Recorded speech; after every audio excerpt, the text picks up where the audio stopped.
Thunder rolled again at midnight, shaking the window panes of my small apartment.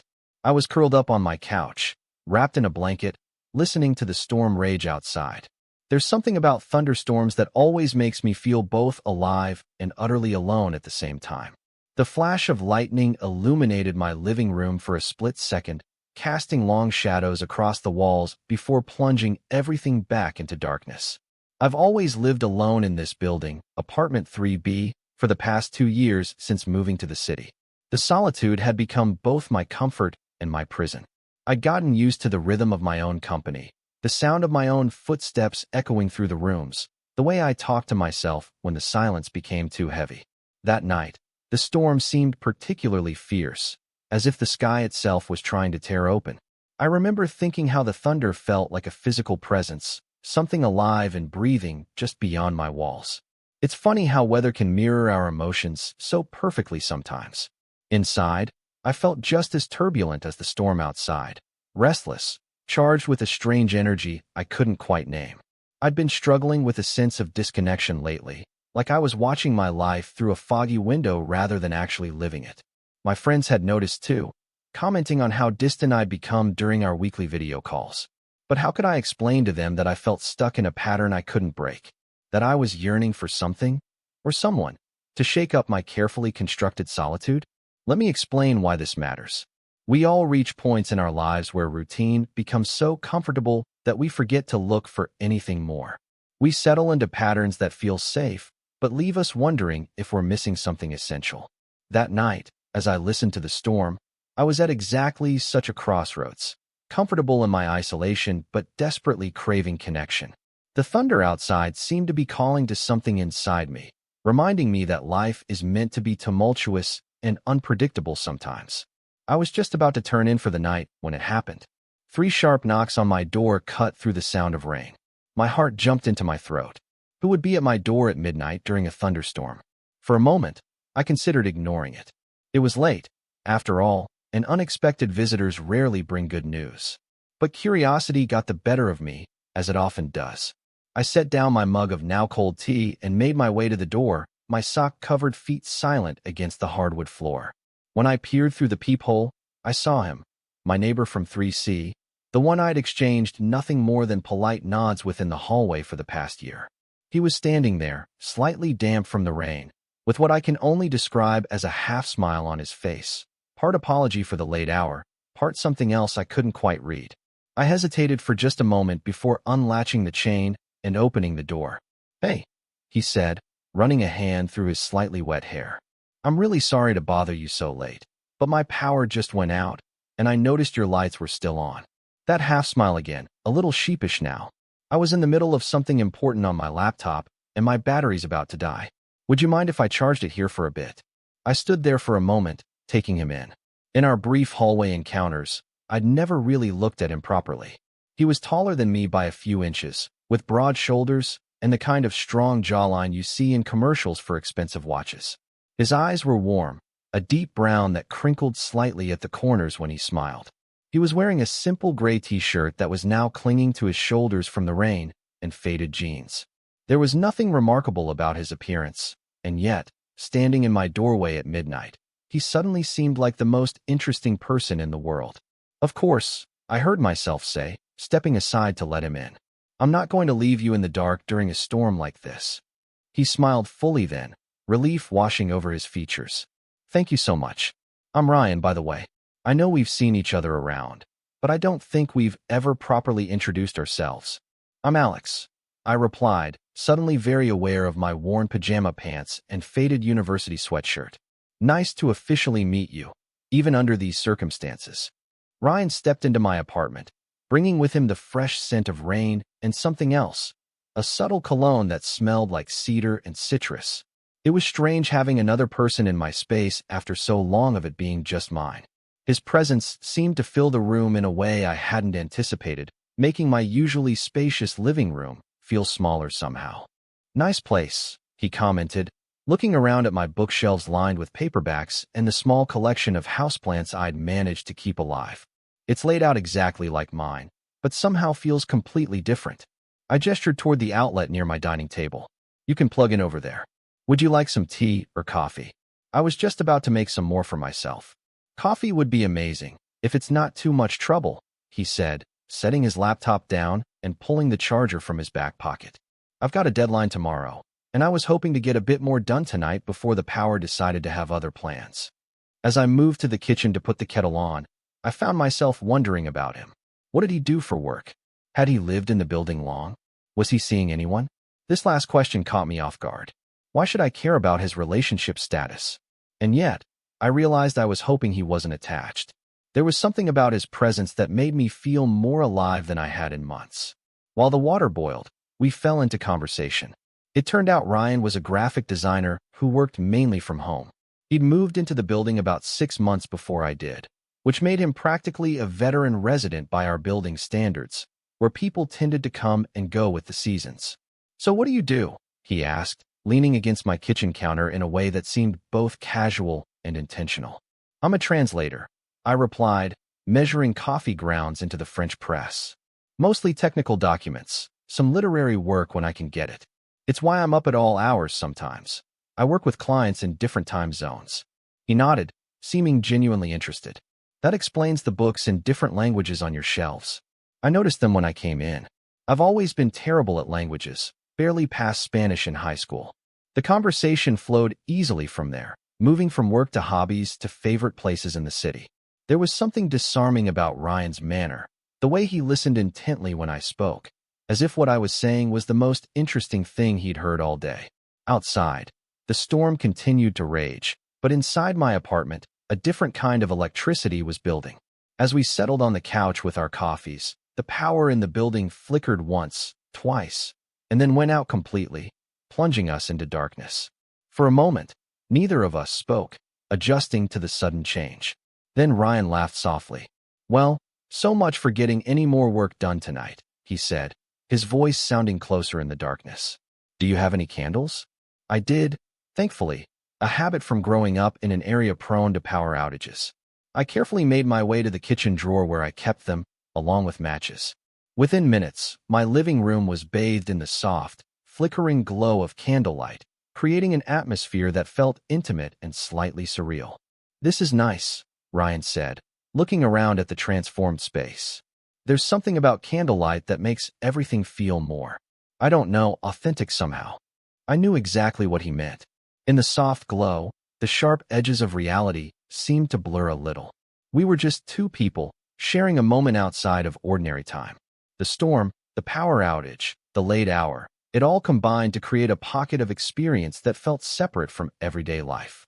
As we talked, I began to notice things about Ryan I might have missed in normal lighting. The way his expression softened when he talked about his family back in Ohio, the slight nervous habit he had of rubbing his thumb against his index finger when he was thinking, the small scar just above his right eyebrow that he got from falling off a bike when he was 10. The conversation gradually deepened, moving from surface-level pleasantries to more meaningful territory. He told me about his last relationship, which had ended 8 months ago, mutually, but still painful, and how he'd been focusing on his work since then. I found myself sharing things too, about my own romantic history, my struggles with feeling connected in a city where everyone seemed too busy for real friendship, my dreams of eventually translating novels instead of technical manuals. "It's weird," he said after a particularly long stretch of conversation. "I've lived next door to you for over a year, and we've never really talked until tonight. I always wanted to, you know." "You did?" I couldn't keep the surprise out of my voice. He nodded, the candlelight casting shadows across his face. "You always seemed interesting. Different from most people in the building. More thoughtful, somehow. I'd see you sometimes, coming home with bags of books, or sitting in the courtyard with your coffee, completely absorbed in whatever you were reading. I was curious about you." His admission hung in the air between us, charged with possibility. Outside, the thunder rolled again, closer now, as if the storm was gathering directly above our building. "Why didn't you ever say anything?" I asked, my voice softer than I intended. Ryan shrugged, looking slightly embarrassed. "I don't know. Timing never seemed right. You always looked busy, or I was rushing somewhere. And I guess I wasn't sure if you'd be interested in talking to me." "Why wouldn't I be?" The question slipped out before I could consider it. He met my eyes then, and something in his gaze made my heart beat faster. People make assumptions, you know? I'm pretty straight-laced, work a lot, not particularly exciting. And you seemed so vibrant, even in your quietness, like someone with a rich inner world. I guess I thought you might find me boring. I almost laughed at the irony. Here I was, feeling isolated and stuck, while he had seen me as vibrant and interesting. It's amazing how we can never truly know how others perceive us, how the image we have of ourselves can be so different from what others see. I don't find you boring at all, I said honestly. Quite the opposite.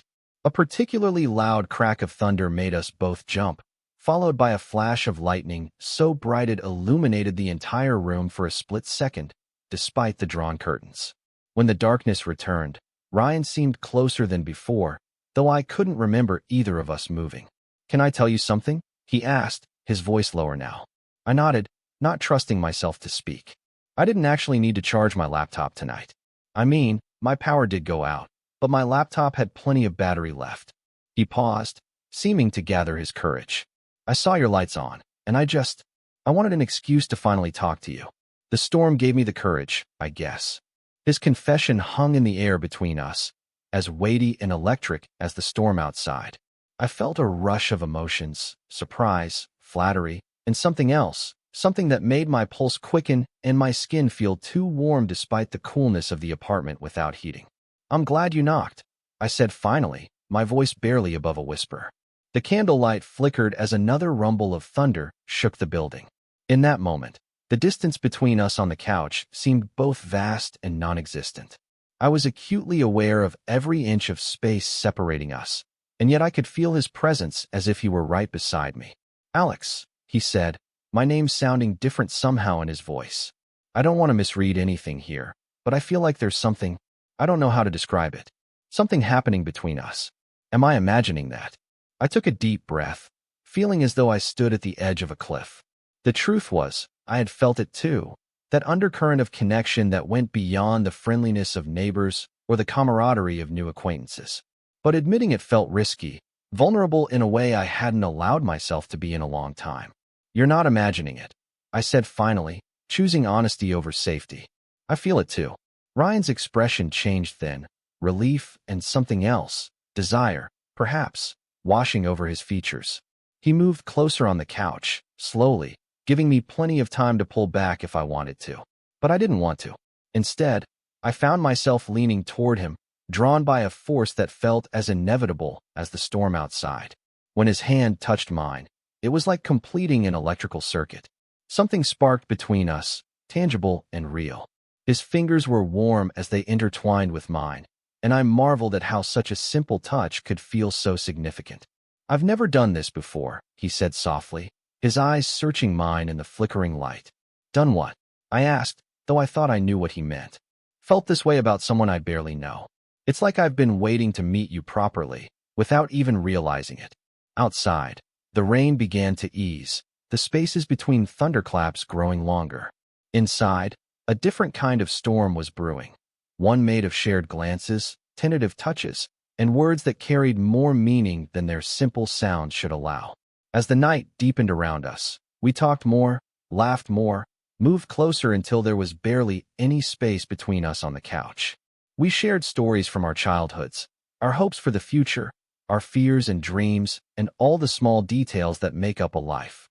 With each revelation, each vulnerability offered and accepted, the connection between us grew stronger.